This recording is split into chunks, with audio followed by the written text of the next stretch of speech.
জানাচ্ছি যে আমাদের মা-মাটি মানুষের সরকার সকলের সমবেত প্রচেষ্টায় 2 কোটিরও বেশি মানুষের জীবিকার সংস্থান করেছেন। এর ফলে দারিদ্র সীমার নিচে মানুষের সংখ্যা দ্রুত কমে বর্তমানে 8.60% হয়েছে, যার অর্থ এই সময় দারিদ্র সীমার নিচে থাকা মানুষের সংখ্যা 49% কমেছে। এর ফলে 1,72,00,000 মানুষ দারিদ্র্যের কবল থেকে মুক্তি পেয়েছেন। মাননীয় অধ্যক্ষ মহোদয়, আমাদের মাননীয় মুখ্যমন্ত্রীর সক্ষম নেতৃত্ব এবং পথ প্রদর্শনে রাজ্য সরকারের বিভিন্ন দপ্তর এবং সরকার নিয়ন্ত্রিত সংস্থা দ্বারা এক বিশাল সংখ্যক প্রকল্প কার্যক্রম হাতে নেওয়া হয়েছে। এগুলির মধ্যে কয়েকটি উল্লেখযোগ্য সাফল্য বাজেট বক্তৃতার 3 নম্বর বিভাগে উল্লেখ করা হয়েছে।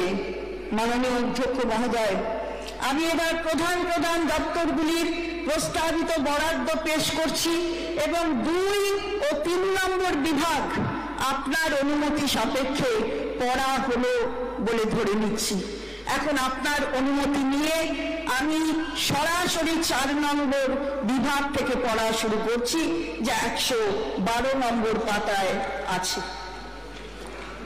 মাননীয় অধ্যক্ষ মহোদয়, এখন আমি আগামী অর্থবর্ষের জন্য বেশ কিছু প্রস্তাব পেশ করছি। সামাজিক সুরক্ষা এবং কর্মসংস্থান। আমরা 2,11,00,000 মা বোনেদের ডিবিটি অর্থাৎ ডাইরেক্ট বেনিফিট ট্রান্সফারের মাধ্যমে লক্ষ্মীর ভান্ডার প্রকল্পে আর্থিক সহায়তা দিচ্ছি।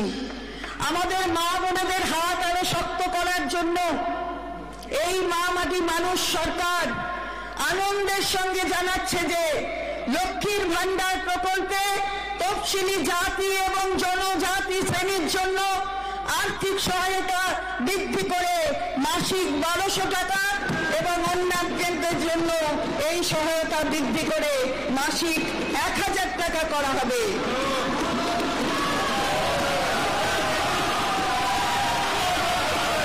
স্যার, এই বর্ধিত সহায়তা স্যার এই বর্ধিত সহায়তা এপ্রিল 2000 আমরা 2,11,00,000 মা বোনেদের ডিবিটির মাধ্যমে লক্ষ্মীর ভান্ডার প্রকল্পে আর্থিক সহায়তা দিচ্ছি। আমাদের মা বোনেদের হাত আরো শক্ত করার জন্য এই মা-মাটি মানুষ সরকার আনন্দের সঙ্গে জানাচ্ছে যে লক্ষ্মীর ভান্ডার প্রকল্পে তফসিলি জাতি এবং জনজাতি শ্রেণীর জন্য আর্থিক সহায়তা বৃদ্ধি করে মাসিক 1200 টাকা এবং অন্যান্যদের জন্য এই সহায়তা বৃদ্ধি করে মাসিক 1000 টাকা করা হবে।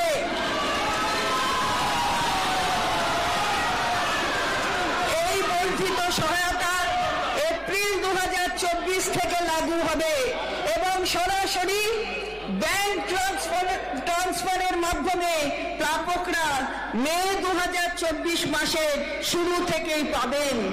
এর জন্য অতিরিক্ত বার্ষিক 12,000 কোটি টাকা বরাদ্দ করা হয়েছে।